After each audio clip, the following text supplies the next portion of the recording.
Broncos country, we're back at it. It's horsepower hour. This is going to be a fun one. Of course, free agency kicks off here in a week.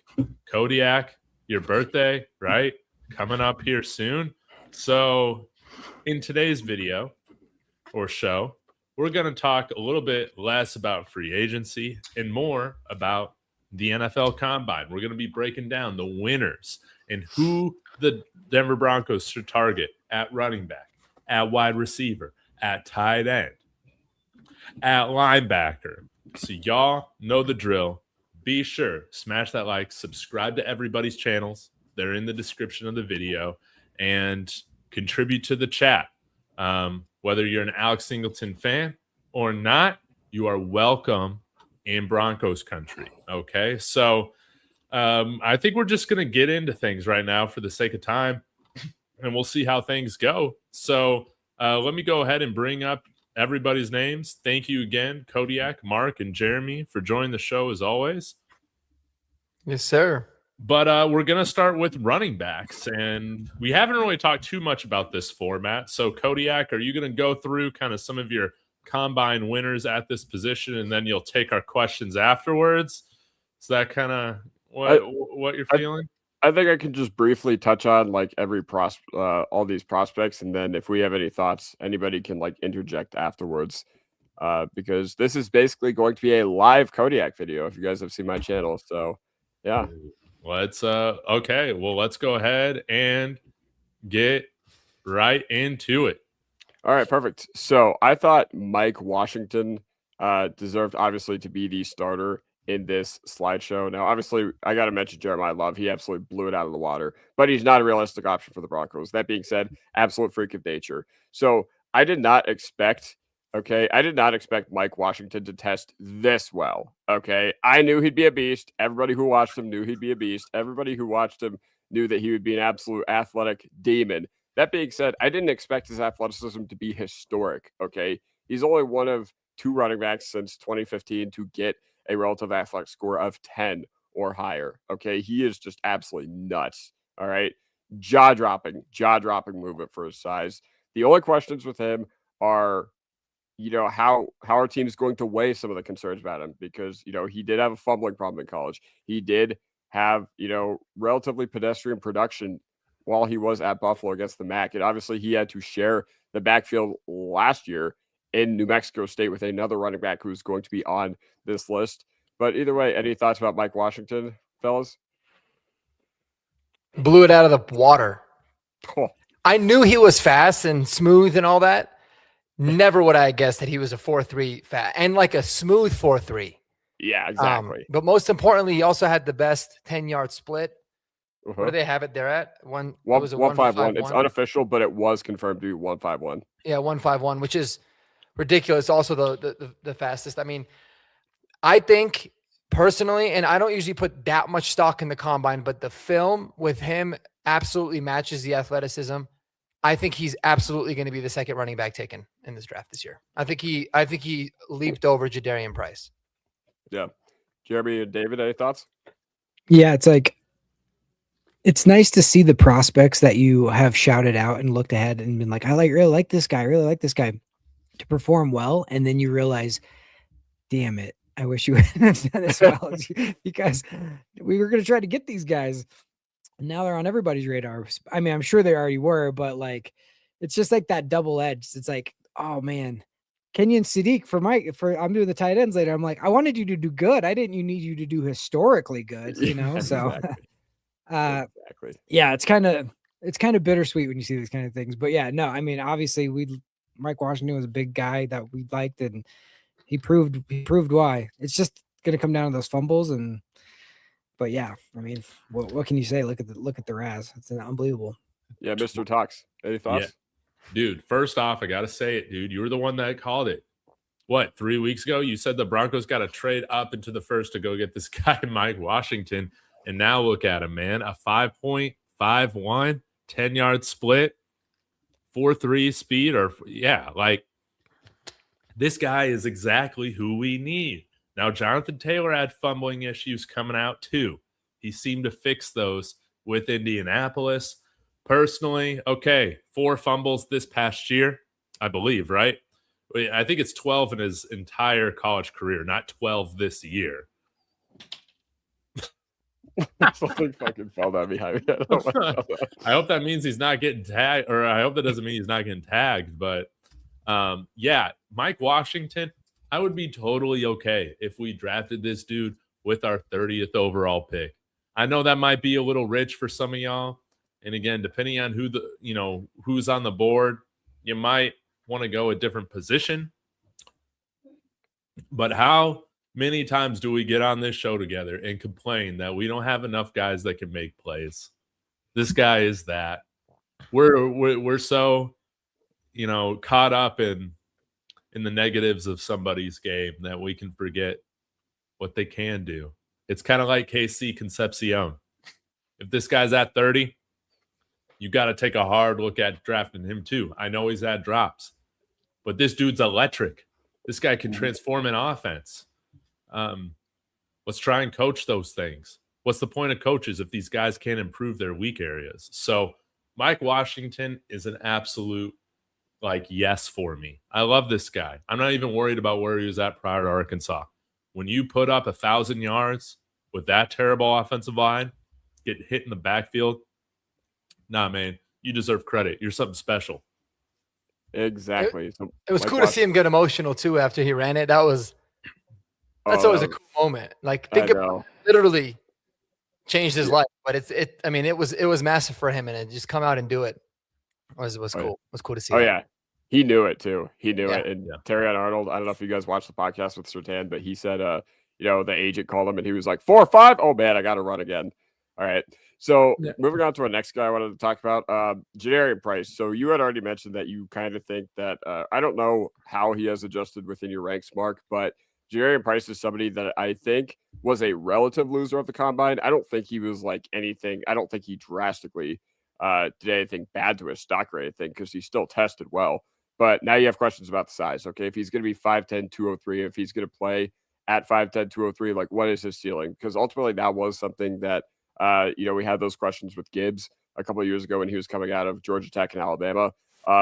But yeah, he also had the second slowest 10-yard split of all the running backs who tested. It says 1.57 on the RAS card, but it was confirmed by the NFL to be 1.61. So, he's one of those guys that you're going to have to trust the tape with because the tape for Jadarian Price is sick. He's good. He is really good. I don't think, the NFL Combine is not telling us that this guy can't play. But concerned about his size or anything? Anybody have any thoughts about Price? I was surprised to see him run as slow as he did, man, to be honest, because, again, when you're watching his tape or his highlights, this dude is juking people out of their cleats and then running them over. And, yeah, I was kind of surprised to see that his 10-yard split, his vertical, weren't better. But, yeah, he's a tape guy. And there's nothing wrong with that because people's evaluations should probably still be weighted on tape over just straight up raw physical traits. Yeah, if you have an option to trust the film tape or the tape measure, you got to go film tape every time, right? Exactly. It's running in a straight line is cool to know that, but you have to watch. Terrell Davis ran slow. That's not it when it comes to running backs necessarily. It can come down to home run hitters type of guys, but it's his vision and his just if you just watch the tape, you go, oh my gosh, this guy's unreal. So yeah, maybe he slides a little bit. I don't know. Again, I just trust the tape. Guy's a football player. He filled in admirably. When he came in, it almost was there no drop off to an absolute freak out there and Jeremiah Love. So maybe this one did us a favor if he ends up getting the second round or something like that because he didn't test perfectly. Who knows? Mm-hmm. Yeah, Mark, any thoughts? Yeah, I was honestly surprised how light he was. I didn't think he'd be 203 pounds. I thought he was a little bit bigger than that. I'm not overly concerned. I thought the 4.49 was fine. The 10-yard split of 1.61 is a little bit concerning, but again, you never know what kind of goes into these things. Just to give you guys an idea, that's a slower 10-yard split than what Audric Estime had. Oh God. I thought And he had Estime and he had a shorter vert and he had a shorter broad jump. But obviously, this guy's a significantly a better player. I mean, just like you said, I think you watched the tape. The guy is fluid. He's strong, and his play speed's amazing. And I think his biggest asset is the fact that he is a really good kick returner, and that's going to help him a lot in this year's draft too. So, you put it on. He was behind the best running back that I've ever watched in Jeremiah Love, and he didn't really look a whole lot worse than him when he took over. I mean, he definitely wasn't as dynamic, but he was still very, very effective. So he was one of the guys where I wasn't overly concerned about the way that he tested, and he was buttery smooth, man. In some of the field work drills that he did, like with the bags and all that, I thought he looked really good. So, yeah, I think it was fine, but I wouldn't say it's a stock drop more so than there was just other guys that kind of took the show over, right? Yeah, that maybe no. rose a little bit, but it doesn't necessarily mean that like he hurt himself. It's just now it kind of closed the gap naturally. So, Yeah, exactly. And I'll go a little rapid fire through all these guys. Another guy who didn't lose necessarily, but there are now questions about like where he'll go, because only 8 running backs ever have been drafted that had a worse 3-cone time than Emmett Johnson did this past week. And yes, that is a real stat. And there are concerns about him being like a one-hit wonder production wise, but I'll let you guys have the floor for this one as well. I just put together the slide, but anybody, he's another guy where you just got to watch and see what you trust. Because I think stylistically, I'm completely out on him as a fit for the Broncos. I think too much like RJ Harvey. That's just how I feel about him. But I don't hate him as a player. I don't hate him as a prospect. But any thoughts? Helmet scouting him too. Just don't want him. So yeah, it's not easy to want a Cornhusker. I think Emmett Johnson is going to be a very good pro running back. I'm 0% surprised he didn't run very well. He doesn't look very athletic when he plays. What makes him special, and if you guys haven't checked this out, like go dive into this. You guys remember LaShawn McCoy? Obviously, what made LaShawn McCoy such a fun runner was he just had this like lateral jump cut move that was like stupid. That's exactly the kind of move Emmett Johnson's got. Like it is actually really fun to watch. But definitely not an explosive guy, especially for somebody his size. So I think Kyron Williams is kind of my comp to him, but what makes those two guys potentially special is a different trait. But he's not going to wow you, but I think he can still be a really productive back. But I agree with you, Kodiak, in a sense of I don't know if he's necessarily a fit for what the Broncos need, but I think he's going to be a really good NFL back ultimately. Yep. These scores like kind of match what I saw on him. Like I just, for some reason, there was something about him. It was ranked really high. I watched this tape and I was just like, he just doesn't, for whatever reason, he didn't excite me. The stylistic way that like what you guys were saying, as far as for the Broncos, I just don't see it. So yeah, it kind of matches. I didn't know if it would be exactly that poor, but that's just kind of the way he is. But you're right. Like that's another example of a guy who he figures out a way to win despite kind of limitations. Yeah, exactly. And I don't know, my eyes must have been playing tricks on me because I literally thought Johnson was like if you put Harvey in a Nebraska uniform. I literally thought that was him to a T. Now, maybe my eyes need some testing because Harvey did way better last year at the Combine. Another guy, a few guys I want to shout out. We'll just rapid fire these so that I don't take up, too much time. But Adam Randall, I don't know why I have Mike Washington's card there still. But you wanted to say it twice. That's why. Yeah, exactly. I got too excited about Mike Washington. That's why I needed him twice. 6'3", 232. So he's a wide receiver turned running back at 232 pounds, and he ran a 1.61 10-yard split, which was the same as Jadarian Price. Now, I do think he is a little estimate-ish, but he has a 0.1 faster 10-yard split, and he has a legitimate receiving profile to fall back on if all else fails. Devon Claiborne, man, I think he's a winner and a loser because I watched him at Wake Forest and I was like, holy cow, this guy's playmaking ability is nuts. And I was like, okay, if the Broncos need an upgrade over that Jaleel spot, I would love for them to do so because Jaleel can't catch, Jaleel can't block, and Devon Claiborne can absolutely do both those things. So I thought he was a winner and a loser for the sake of this exercise. And then Robert Henry Jr., I think this guy is just a flat-out loser in the Combine. I expected him to run the fastest 40 of all running backs. I'm not even kidding. I thought he would have that top-end home run speed, but he's a Conference USA merchant. That's really all we got to say about that. Yeah. Seth McGowan, all right. Second best vertical for a running back ever and a fifth best broad jump ever. That mattered a lot for him. Now, the thing is, the guys who had the vertical and the broad jump around Seth McGowan's range, they all went 4th round or higher. And that matters for McGowan because McGowan was already a risky player, with, everything that happened off the field. And the fact that the off-field stuff was relatively recent within his life, relatively meaning like 4 or 5 years ago. What did he do again? Something with a Powerade bottle? Yeah. He got robbed, or he pled guilty to charges of robbery because he, threatened somebody with a Powerade bottle. Okay. But 449 is still a nice Him and number. Clay Webb. What the hell is going on with this Powerade, guys? Exactly. They both use it as a weapon in some way. Maybe he's meant for us. Exactly. Maybe he'll go to Tennessee with Clay Webb. But he didn't blow the 10-yard split out of the water, but he 449 is still a nice number at 223. Still very productive as a receiver throughout his college game. So any thoughts about Randall, Claiborne, Henry, or McGowan, fellas? I think Randall's probably my favorite day 3 running back. Mm-hmm. He just started playing running back too. He was a receiver before, which I like, but he's fun, man. He's good. I thought he killed it. Yeah. He's my Kyle Monangai of this year's draft. They're a completely different player, but he's the guy I'll be pounding the table for in the 6th or 7th round.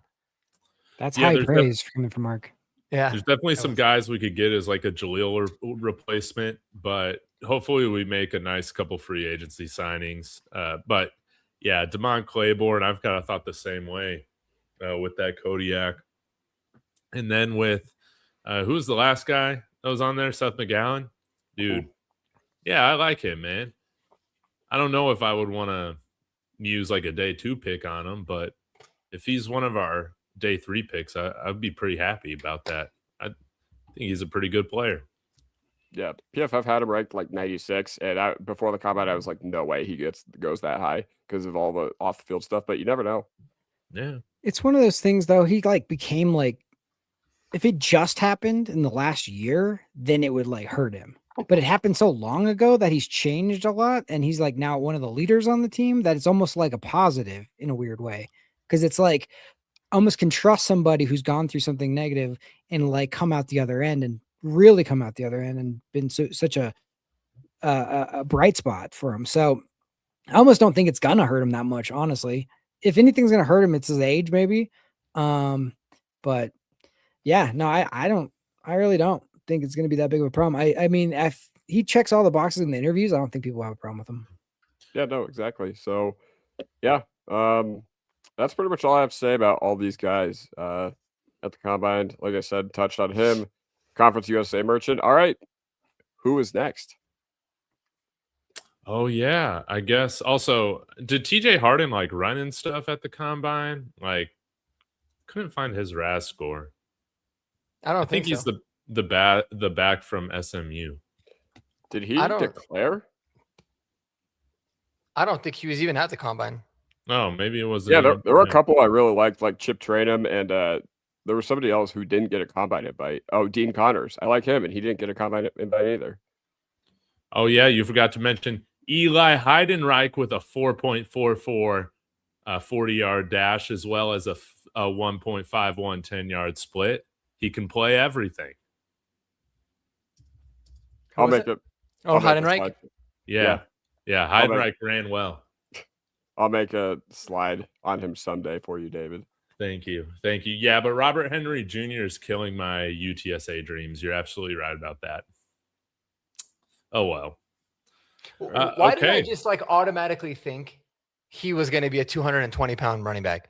Dude, that's something what I about thought. The name Robert Henry. I don't know why. I was like, oh, he's a big back. And then he's got the braids like Derrick Henry too. Yeah, plus there's already an RH in this draft, Roman Hemby, who is 6 foot. He's not actually that big, but he looks really fat. Yeah. Good old indie back. Well, let's move on. Mark, you had wide receivers, right? I did have wide receivers. It's a really fun group, man. I don't know. It's a strange group of wide receivers though, because it's there's a lot of really talented guys, but completely different flavors. I don't think that there's bona fide wide receiver ones in this draft, maybe a couple, but there's a lot of guys that are going to be really good depending on like the role that they get put in or the team that they drafts them, which is why I'm kind of cooling off a little bit on like the Broncos necessarily drafting one. But I'm going to say my first stock up is, holy hell, talk about the Mike Washington Jr., but for wide receivers. And I definitely wasn't even thinking about this guy, Jeff Caldwell, wide receiver out of Cincy. All right. This dude is 6'5", 216 pounds, dusts everybody in every single thing. He ran the fastest 40 at 4.31, 10-yard split at 1.48, which is ridiculously fast, like very, very fast at 1.48, 42-inch vertical jump, and 11-foot 2-inch broad. He's a 9.99, right? Or he's also a perfect 10. Yeah, he killed it. It's one of those things, man, where I didn't watch a lot of Cincy. The only time I watched Cincinnati really was to look at Joe Royer.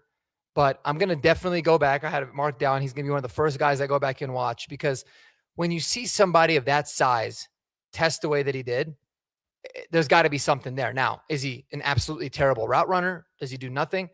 I wouldn't say no. I mean, he's someone that, has some production in college. So it could be a lot of factors. Maybe he had a really bad quarterback or whatever it might be. But, 32 catches, 478 yards, 6 touchdowns last year, at Cincy.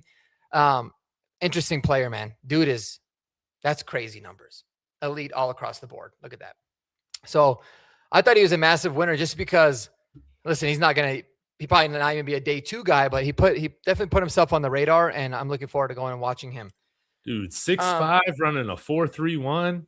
Yeah. I don't care how bad of a route runner you are. Can you run straight? Yeah. Well, and the fact that he was 215 pounds, right? Because, you're talking Chris Brazel, who is fast. We knew he was fast. Is 6'4", 198. So it's like almost a 20-pound difference between those two guys. And he dusted him in everything. 10-yard, vertical, 40, all that. So hell of an athlete. Any thoughts from you guys on Jeff Caldwell? I mean, this seems like someone Jeremy would really like. I haven't watched him enough, but I'm excited to watch just him on now. paper. Yeah. Well, shoot. See all the green. That's all. I mean, obviously the score speaks for itself. That's crazy. Kodiak, do you have any thoughts on Jeff Caldwell? Have you looked into him at all? So I actually haven't. I'm like you, like where I didn't really watch a whole ton of Cincinnati to where, or other than Joe Royer, but I'm kind of like you where I kind of have to respect the athleticism. Like there were a handful of guys that went that I thought were going to go really late in this draft. Like Deion Burks was not somebody who I was even remotely interested in. Then he runs like a 4.3 flat and jumps out the gym, and I'm just like, oh dang, I might have to respect that. So my only real takeaway from Caldwell before I actually watch him is I think there's just a handful of guys at the wide receiver position that I actually have to respect a little bit more than I did coming into the combine. No doubt. No doubt about it. So another guy that I felt really took me by surprise, and in a good way, because I liked the player a lot, was Jeremy Bernard. Yeah. I view him as like a jack of all trades receiver, right? He doesn't really do anything very, very, very good, but he does he doesn't do anything elite, but he does everything very good. He's just solid. That's why I think that Sean Payton would absolutely love a player like him. Did not really think he was all that athletic based off of watching him, but man, he surprised me big time. Like the 40 that he ran, I thought was really solid overall. He got into the 4.4 range, I think. 4.48. Yeah, 4.48. His 10-yard split was really good. It was one of actually the better ones at 1.52. He jumped really well, and I thought he looked like a really good, athlete overall. So I think his stock's probably going to rise a lot because he's one of those guys where that was the big question mark on him is how athletic is he, and he answered the bell. And so, David, I know you love Jeremy Bernard. Anything else you wanted to add about him? Yeah. Again, I think that he's just a good fit for what Sean Payton wants to do with some of these wide receivers. And he's got the size, you can see 6'1", and I think you give him a year or two to really develop. Maybe you're not throwing him into the fire, but I think he can become a really, really good wide receiver. I don't know about a wide receiver 1, but I think that him on this team, I think it really does elevate the room. I really do think that. I think he's a good route runner. I don't think that they, maybe Ty Simpson didn't get the ball to him downfield enough. I know that, a handful of his targets were obviously manufactured at the line of scrimmage, but that doesn't mean he doesn't have downfield route running ability. I think he does, and just wasn't featured enough. So I think he could be there for us at 62, man. Mm-hmm. Yeah, very much so. And again, I think he profiles really well in terms of what Sean likes to do. Jeremy Kodiak, anything else that you guys wanted to add about Jeremy? Yeah, as a person with the name Jeremy, seeing it spelled like this, I cannot co-sign this at all. It's Jeremy. It's not Jeremy. Yeah, it sounds like Jeremy. Right, and somebody who has the name Jeremy and has been called Jeremy for like his entire upbringing, seeing a guy like willingly spelling it like this, it's like, what are we doing here? And for that, I'm out. Yeah, no. Like, from now on, we're calling you Jeremy. It's like not even Jeremy. It's like Gurmy. It's like that's just bad. I don't know why we have to reinvent the wheel on normal names, but spelling them differently. That's so dumb to me. But to his credit, I don't think it's his fault. It's not his fault, but change it. I get you. Do something. I get you. Yeah, he came out the womb and they were just like, let's call him Jeremy or whatever. Ugh. But no, I wanted to not like him because of his name. I wanted to not like him literally because of how he spells his name, but it didn't happen. I still liked him, and for all the reasons that you laid out, Mark, I think he's a really good guy. I think he, offers, there's a difference. I think there's a V word that potentially needs to be banned from draft talk: versatility, because a lot of the times it just leads to instability. That being said, Jeremy Bernard is versatile, and I like that you give him, things around the line of scrimmage, touches around the line of scrimmage. And I like his yak. He's more of a, make you miss guy than a run through contact guy. But yeah, man, good blocker too. So I think I think he'd be really good.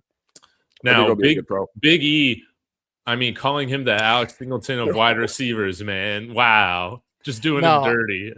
I actually have that guy for you. I'll get to him. Now that I'm thinking about it, maybe him being his name spelled like that has like put him under such like, I'll show you type of mentality. Like he got probably picked on for that for a long time. So maybe it is like a net positive. Oh, Mark Hydra says, reminds me of Chris Godwin. Is that fair? That's a very, very good comp. And they're like this similar size profile, which I love. I love that size profile, like the 6'1", 210, like kind of built like a running back. Yeah. I think you see a lot of really good receivers that are built like that. That's a Hydra ammo. You nailed. That's a great comp there, man. I love that. And his last name is Bernard too. Like he's really, the name is gonna be a little bit annoying, but I love the Chris GB. Godwin. We'll call him Bernie. GB. Call Bernie. Jeremy Bernie.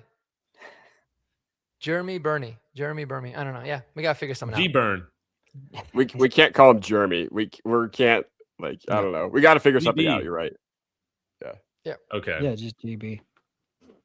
All right, a couple other dudes we won't necessarily get into him too much, but I thought Bryce Lance looked great. Yes, tested super well, buttery smooth. I liked him in North Dakota State. Apparently, he at the Senior Bowl. I don't know if he was. I think so.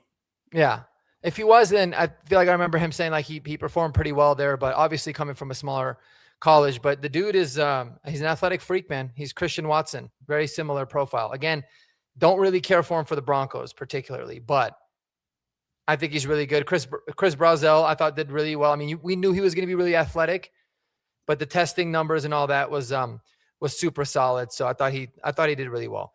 Couple guys that I felt like really hurt their stock, in my opinion. The first one hurts my heart, and that's Malachi Fields, man. I really wanted him to pop off. I thought I saw some of that sneaky DK Metcalf type of athleticism, but yeah, he ran the 4.6, which was a little bit disappointing. 1.58 10-yard split is not terrible though. But you know what's crazy is that he did the 3-cone. To his credit, he did the 3-cone. He did the 3-cone great. I mean, 6.98 was really good, but he jumped really well, but just didn't run, and he looked very stiff, very awkward running. So I don't think he did himself a lot of favors. He's I think he probably dropped quite a bit. Like he's going to be more of a mid-round guy now rather than what I thought was like a surefire second, maybe early third. Just because, and a lot of it's not necessarily his fault. I mean, he just wasn't asked to do a lot and run a lot of different routes at Notre Dame, and doesn't really seem like he's got all the tools. So any thoughts on Malachi? I dropped him substantially as well. And real quick, I do want to talk about Bryce Lance real quick. He's a guy that I kind of disagree with you, Mark. I think I would like his fit for the Broncos because I don't think we have, that bigger developmental guy who like offers a lot of upside in the yak game. So the reason I didn't really like him as a prospect, I had him as like my wide receiver 21, and I didn't watch every wide receiver. But full disclosure, I don't think he won enough against FCS corners. I just flat out don't think he did. I didn't see like real separation ability there. That being said, the playmaking ability is there. And I think, having a guy like that with that sort of upside that you could potentially develop, something about that's intriguing to me. Mm-hmm. No, he's intriguing. And again, it depends for me. It depends on where's he going to get drafted. Cause I feel like he's always had kind of a lot of buzz, and it might go up now. I don't know if I would take him in the second or third. No, but if it's an early day 3, when did we draft Brandon Marshall? Fourth, right? Fourth round. Totally happy with that. Give him a year, and then let's see what he can do. Yeah, no, absolutely agree. I thought he looked. And when I don't know, like if you guys watch the 4, I love the Gauntlet's my favorite. We'll get to the Gauntlet. The Gauntlet is I so love fun. to watch the 40s, but instead of like the time, I like to see how the guys look. Yep. And like I was blown away by how smooth a lot of these guys look running, and then other guys look awkward, but they still run fast. And that's something that stood out to me with Bryce Lance, and obviously Mike Washington. Mike Washington looked like he wasn't even running. So the biggest stock down for me, to the point where I think I'm actually going to take him out of my top 5 in my wide receiver ranks, guys. Oh. And he was my number 1 wide receiver, and that's Makai Lemon. Because firstly, I hear this guy talk in the interviews, and I was so, when somebody talks and you just get really annoyed, it's just like, like, why the hell do you talk like that? Drove me crazy, dude. Like, does this weird thing talking like he's a snake, comes off as like super cocky, arrogant, not confident at all. And then decides he's not going to run it. He's not going to participate in any of the drills, which I hate, by the way. Like, I don't, because so a lot of people are knocking like Carnell Tate. He didn't run very good. Dude, the guy went out and did everything. I love that. I don't like it when guys don't participate and they're healthy. Look at Jeremiah Love. Jeremiah Love could have absolutely, the only thing he could have done is hurt himself by testing. Ashton Genty didn't want no part to do with the testing. He came out and did everything. Every single thing. He even did the 3-cone, I think. Like, that's the kind of guy. Like, Makai Lemon doesn't even test. He's undersized, and I get it.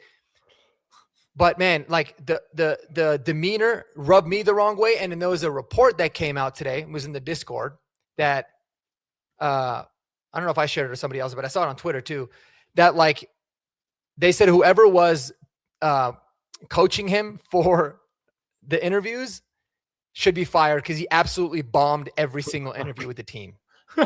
I'm telling you guys, if that's true, he is going to free fall in the NFL draft because he is also like really strictly a slot receiver. Now, I think a very good slot receiver, but that's all that he is. So super, super, super low on Makai Lemon. It had nothing to do with the on-field performances. It was just like what I saw. Guy, if you haven't seen it, it's the most cringe interview. Like, it made to the point where I was like, I don't want, if he's available at 30 because he drops, I don't know if I can take listening to him.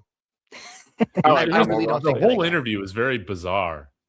Yeah, and it was like, it's the people in the comments were like, is he flirting with me? Like, why is he talking to me like that? And that's kind of like how I felt. It was weird, dude. The way he was, was weird. The way he was like shifting, like, I like Amon-Ra St. Brown, the type of impact he has away from the ball. Like, it was so funny. he was like, yeah, and he was like doing this, like licking his lips. It was weird, man. I've never seen anything like it. So he was a big drop down. And then I wanted to just give a funny shout out here. Oh, any thoughts on Makai Lemon, I guess, guys? Because I know he's like mostly people's number 1 receiver. I mean, if he falls to 30, take him.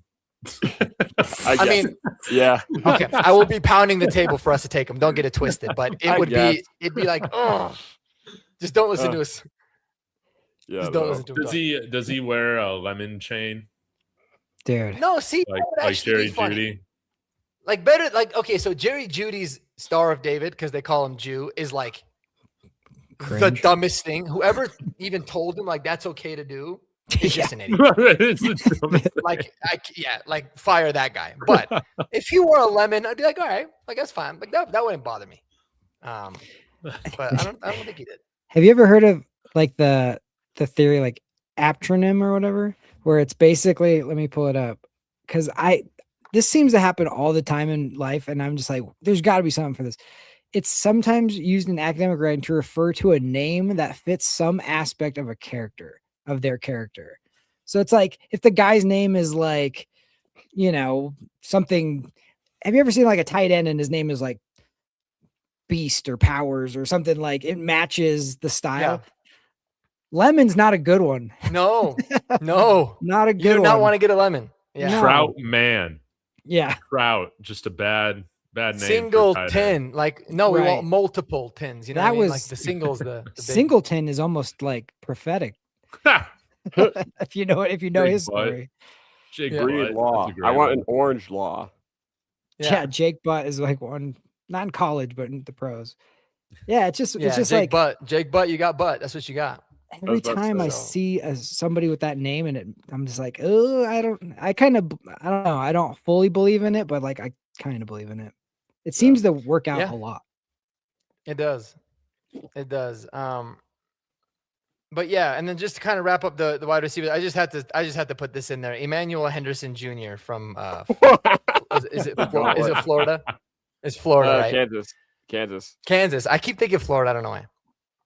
Maybe because there was another Henderson that came out of Florida recently. He was a DB, but that was several years ago. Anyways, though, dude, Emmanuel Henderson ran what I saw to be the worst gauntlet drill in the history of gauntlets. I wish we had the video. I don't even know if we can find it. I'm gonna try and find it. If we need to crop it out, This dude afterwards, was we're gonna jogging. watch it. Yeah, this dude was jogging, like half jog. He was running like this, like he was drunk, and he dropped like 4 out of the 6 passes. It was unbelievable. I watched it and I was like, I don't know who that is. And then they finally flashed his name on the bottom. But I was like, do not touch him with a 10-foot pole. Do not touch him with a 10-foot pole. It has to be on here, dude. I cannot find it anywhere. They probably were like, this is embarrassing. We're just gonna scrub it. Yeah. Yeah, they probably like his agent probably copyright struck all of it. Probably. And then the Alex Singleton of the wide receiver position, guys. His name is Caden Wetjen. Iowa wide No, receiver. dude. Yes. Yeah. Tested really well, actually. So that's not why. But when they were when Daniel Jeremiah was talking about him, they're like, this is someone that you're just not going to be able to not have on your 53-man roster. The toughness that he brings and what he does. Is he going to be the best player? No. Is he the best this? No. But he's somebody that your teammates are going to love and the coaches are going to have a hard time cutting. And that is why Caden Wetjen is the Alex Singleton of this year's wide receiver core. Oh my gosh, dude, this guy, he's like Michael Bandy, right? Yep. But I bet Michael Bandy's better. He might be a little bit like the guy that we liked a lot last year that played for the Patriots from Eastern Washington? Chisholm? You know what I'm talking about. Yeah, Afton Chisholm? Chisholm. Afton Chisholm. You know, but I think every 5'9" white wide receiver they're all like the same to me, Wet. you know. Yeah, he's every coach's wet dream. Yeah. Wetjen. Yeah. Caden Wet Dream. Well, All right, thanks, that's all I Mark. got for the This was that's great, all I got for man. the receivers. Interesting. All right, Jeremy. All right. We got tight ends. Tight ends. Yeah. Okay. I said it earlier. A couple really, really stood out. And then some kind of surprisingly stood out. Let's just go off the top rope. I was hoping this guy was going to make it to us 30. That ain't going to happen probably at this point. Like, we're going to have to trade up if we want him. Kenyon Sadiq from Oregon. I mean, he just went bananas. Let's see. His I'm pulling it up right now. yeah, pull it up. He's a 999, I think. Well, I don't There's a know. I lot think of his these. relative is that throw score wasn't Oh, it? It was 943. but it was yeah, because of some because other he's stuff. short. Yeah. the But height, weight. dude, this guy can absolutely run. He ran a 4.39, the fastest tight end ever to be recorded at the combine. And then his vertical was I think the second best ever. It was a 43.5 vertical. Unreal to match. Just if you watch his tape, he's leaping over guys, he's running past guys. It's like he's unreal. I'm kind of surprised that, and then yeah, to go with the second guy who's killed it, Eli Stowers from Vanderbilt. Look at this broad jump. Like he's got the springiest legs I've ever seen. His vertical and his broad jump are like Ridiculous. all times. But yeah, those two guys are the guys that really showed out, but they didn't have necessarily the best like three cones or that kind of thing. Sam Roush, surprisingly, Yes. if you want let to me pull him up, he had an Told you all about unbelievable- Sammy. Oh, I didn't I think he's gonna know. be a 9.9. He's a 9.93 RAS score Yeah. guy. Crazy. And I'm now fully in, even though what's his arm length at 30 inches? Whatever. Don't even care anymore. Forgot about that. they have him as 9.99, They're but 30 and a half. They got him at 30.6. That 0.6 makes a difference. Big time, dude. and Sam Roush is one of those guys that kind of is good at everything. And when you just watch him, he's not necessarily the fastest guy you've ever seen or anything, but like, man, he just catches it smoothly. He just looks like a professional tight end. Like He does. just day one, plug and play. He's not fighting the ball at all. He's smooth. He can block. You really can just settle in and do everything. So he was a big winner. A late guy that I kind of liked who ran fast as well, RJ Maryland. He's Russell Maryland's son. Mhm. He ran really fast. He goes to SMU. His RAS score is only an 8.58, but I looked at his tape after the fact and I really liked him as a player. He looked kind of he was uses his hands. He can go catch back shoulder. He got good ability. And I think, let me look up PFF again. I had it pulled up here. PFF has him like right now. He's got him 286 overall. So like Yeah. he could be one of those guys late that might surprise a lot of people. And then there's kind of like a hodgepodge of guys in the middle that I kind of like all of them. There's Dallin Bentley, Yes. Tanner Kozel, and then the guy from Wyoming, Gillenborg. Mhm. All of those guys looked pretty good. Like they all were fluid. Like you were talking about the gauntlet. I like all of them in that.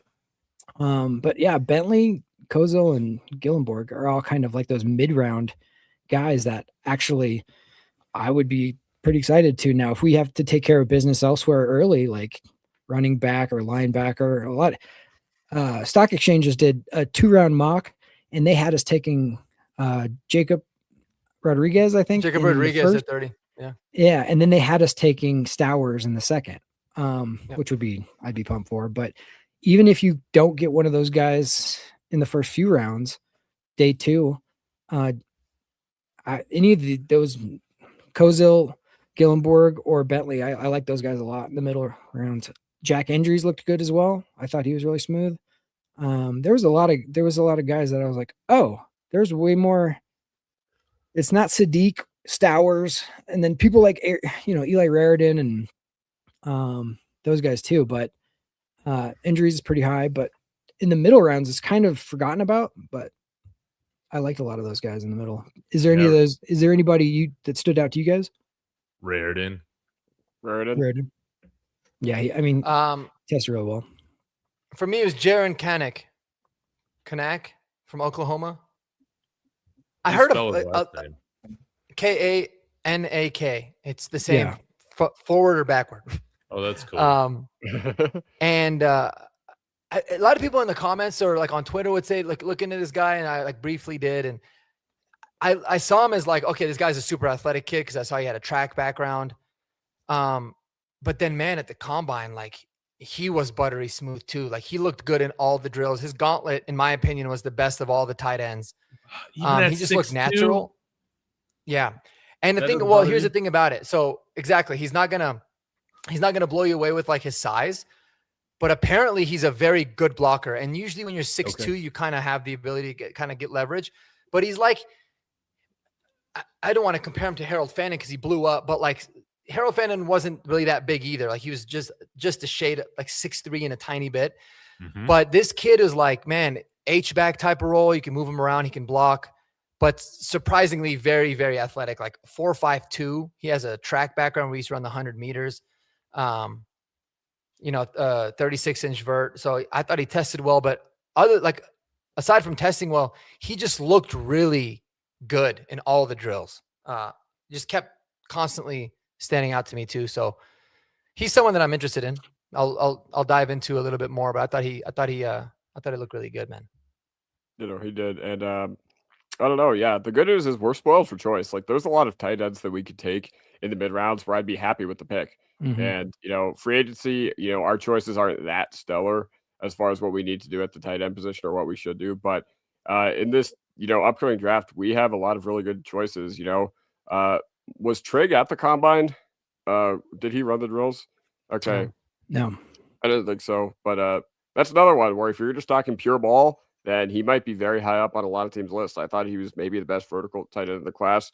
Josh Cuevas is somebody who hasn't been talked about yet. I like him. I think he's a really good H-back, underrated yak. And another guy I want to shout out is Marlon Klein. Like, once again, I watched the tape, didn't really like it, but very athletic. And I think there's definitely room to grow. He was like built in a lab, like 6'6" or whatever. He was big and tested really well, jumped out the gym. So we're spoiled for choice in the mid rounds for sure. Yeah. So people like, that's the thing is like, I don't want people to panic if we get to day 3 of the draft and we haven't picked certain positions, because it's going to be interesting how they attack this, because it's weighted differently this year. Like the running backs, it's kind of like, I don't know, sitting right now, how would you guys feel like, let me ask you this. I'll ask Kodiak because he's a Mike Washington guy. Would you rather draft, let's say both these guys fell to 30, Mike Washington or Kenyon Sadiq? Mike Washington, because the draft is just deeper at running back. And I think there's a lot of, the deepest draft are at tight end, I bet. And there's just a lot of guys that I'd be happier with in the middle rounds at tight end rather than running back in those middle rounds. Like, oh boy, like 7th round Jamari Taylor or 4th round Jamari Taylor, like cool.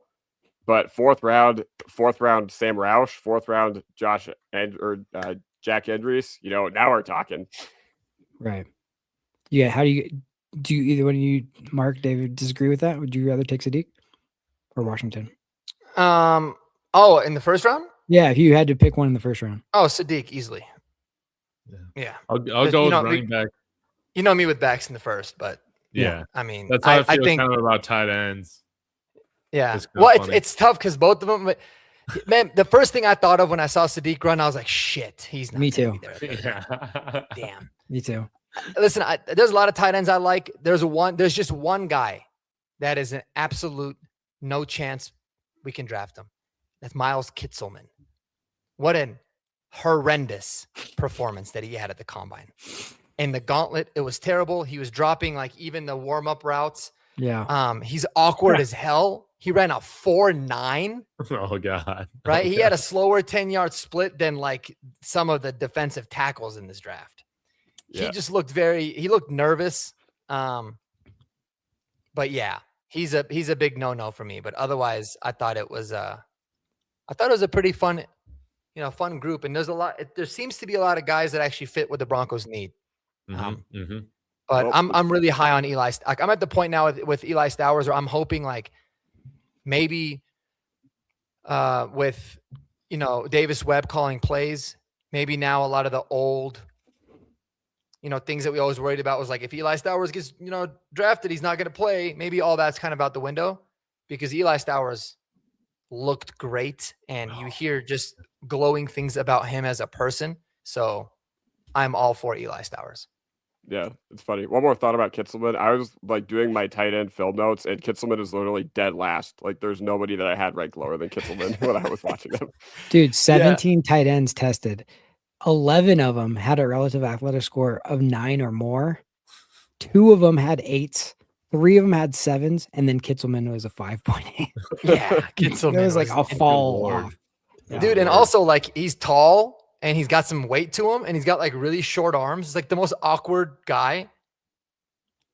Yeah, he just looked weird. Poor guy. But he had that like surfer hair, so that made up for everything. I guess. All I right. mean, we'll Well, see. we've covered the offense. Now it's time to find our Alex Singleton replacements. That's right. This is not a safe space for Alex Singleton. You're out of here. I pray you don't re-sign with the Broncos every day. And so, guys, similar to how we talked about tight end, just having a lot of just great athletes throughout the draft. Linebacker is the same way this year. I'm almost wondering if you draft 2 linebackers because you can get such good athletes this year at the position. So there is no excuse for George Payton and Sean Payton to look away from this position this year. And I don't think they are, judging by what all the talking heads are talking about. So let me get to some of the guys that really stood out to me. And pretty much all the linebackers who did like all the testing, they all tested like pretty well as athletes. Anthony Hill Jr., somebody that I've talked about. I think he's a really good linebacker out of Texas. Would not shock me if he's, our first pick. I would prefer offense, but I can get behind it. He's awesome. Jake Golday. This guy's 6'4" and ran a 4.62 40, weighing 140 pounds. That's something to 240 pounds. Oh, yeah, 240. Thank you. That's something to take note of. Is vertical, 39 inches, broad, 10 feet, 5 inches. I like him as an athlete.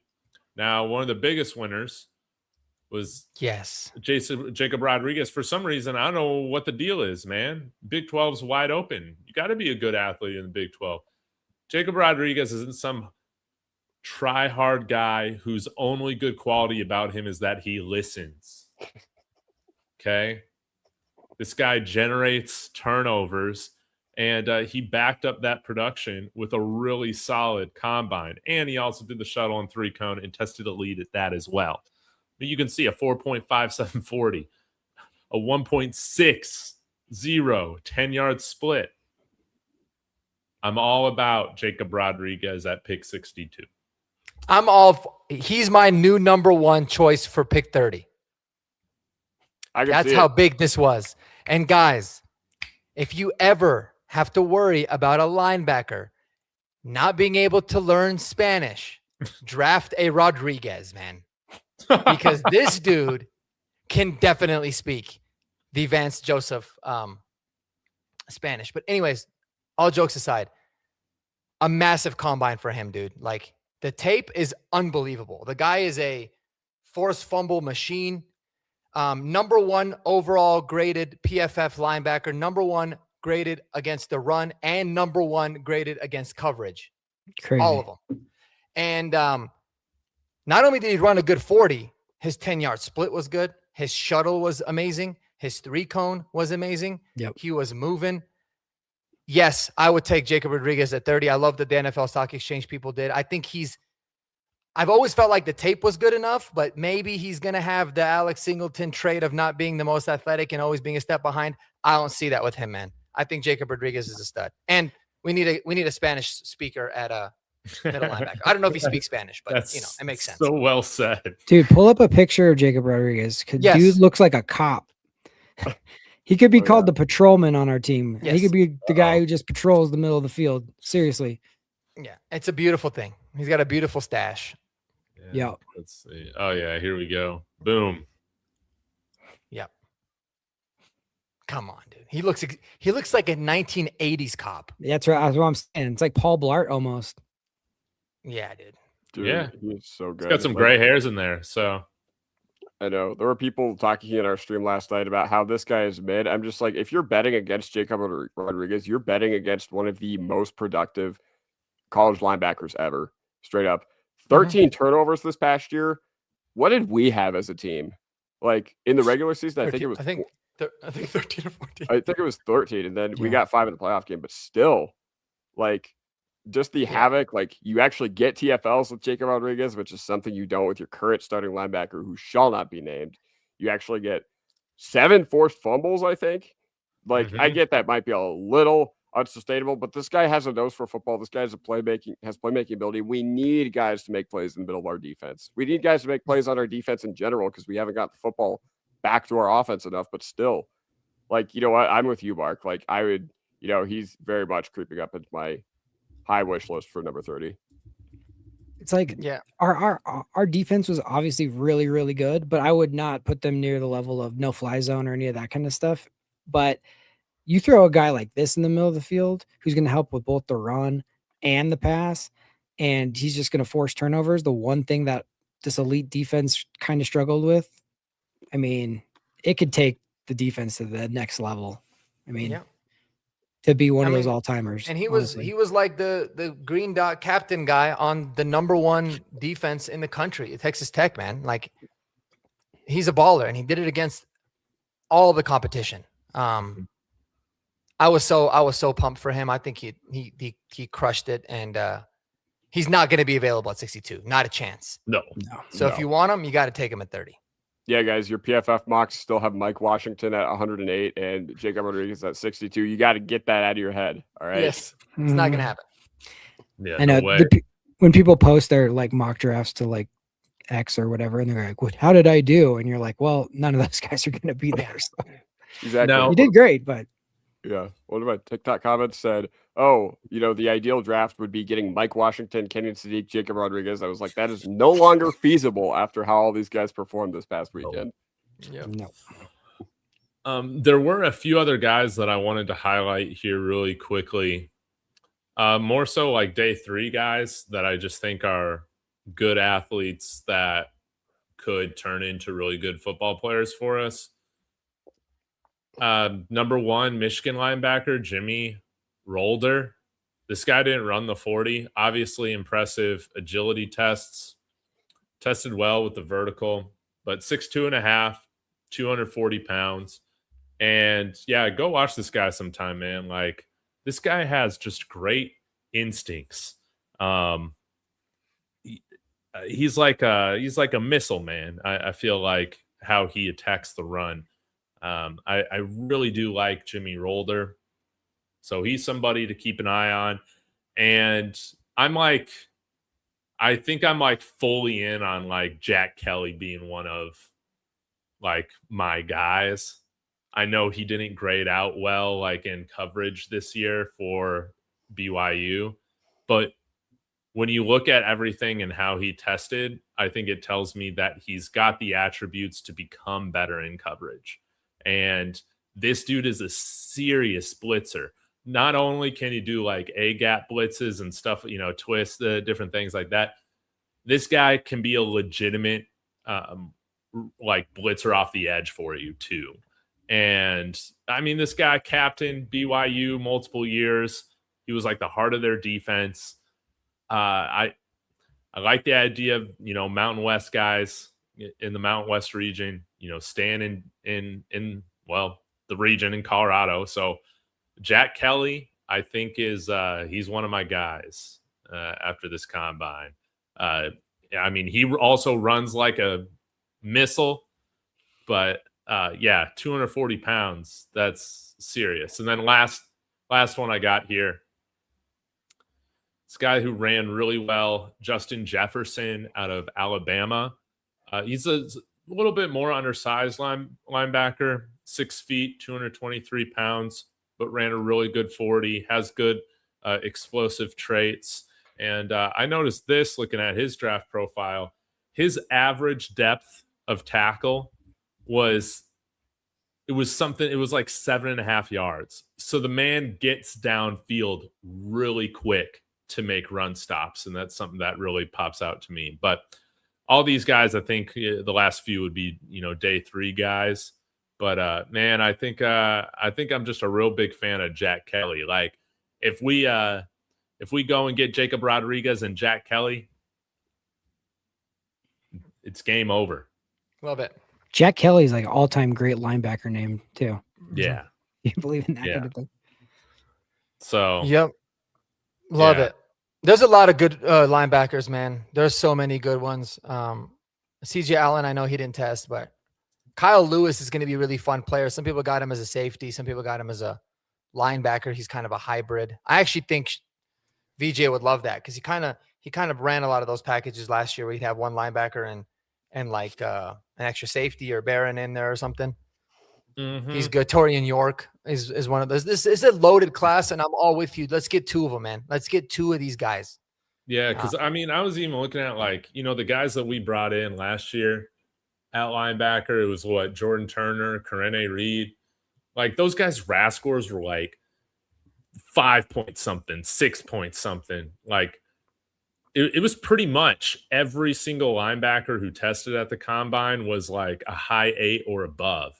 And granted, a lot of them didn't do the agility drills, so maybe it's a little inflated, but I think this is a good class to draft multiple linebackers in, like you said, Mark. Mm-hmm. Yep. So yeah, you want someone that can cover running backs for sure. That's Kyle Lewis. That guy was going one-on-one with the running backs at the Senior Bowl and just like sticking them. So yes, Kyle Lewis. He was another guy I had on here. I just didn't get to, but he ran a 4.53. Mhm. So a little bit smaller than some of those guys, but I'm he's going to go able to back and keep up check with them. out. I'm going to go back and check out that TCU kid too, Caleb Alarms Orr. He was flying. Yes. 6'2", 235, ran a 4.47. Had it not been for Sonny Styles, everyone would have been talking about him. So another guy to maybe add to the list. Well, for me, add to the list to go watch for sure, and then see where he stacks up. Well, this was a very successful horsepower hour, y'all. If you're just now tuning in, we got some people just tuning in. Be sure to catch or rewind, catch the replay. We go through all the winners at running back, tight end, wide receiver, and now linebacker. But guys, I guess next week we'll actually have some free agency drama to talk about. We'll see. Tomorrow's the tag deadline. So Jaquan McMillan's been tagged, but Alex Palczewski hasn't yet. Right? He hasn't been tagged with a tender. And we will patiently await to see if this Alex Singleton stuff was just fake news or real. Can't wait. It's yeah. going to be drama. There's going to be things breaking during the show next week. Oh, man. That's for sure. And we're going to get you a nice little cake, Kodiak, for your birthday. Oh, yes. Oh, yeah. Get you a virtual cake. You can finally drink, Kodiak. Exactly. Also, wanted to mention Tyler Columbus. If you haven't checked out his channel, he posted a video a few days ago about how he failed his combine and went from like a mid-round pick to undrafted based on his testing. It was pretty hilarious. So go check it out. He fell down during his 40.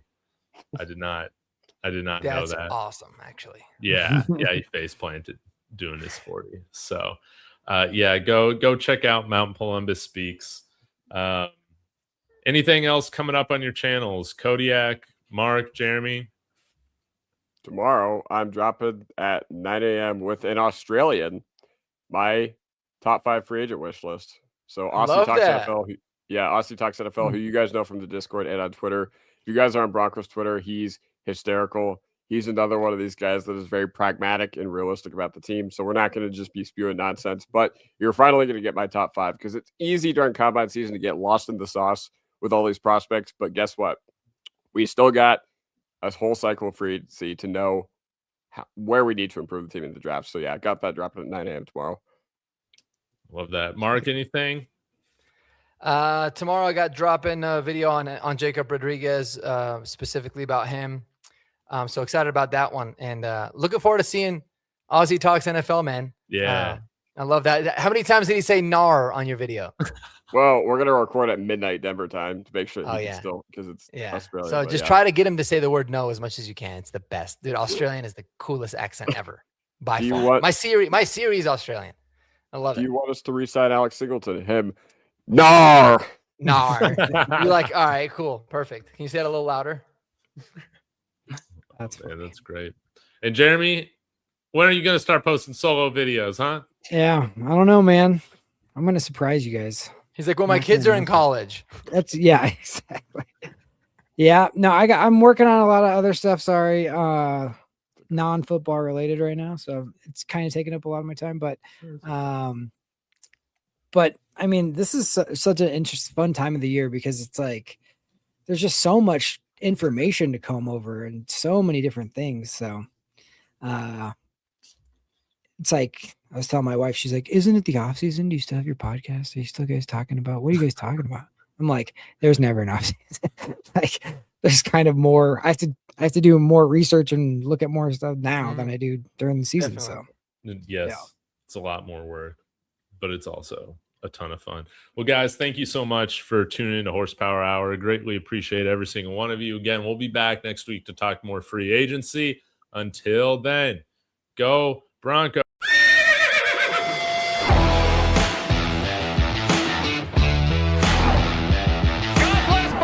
That sacrifice is grabbed, and he's going to be sacked.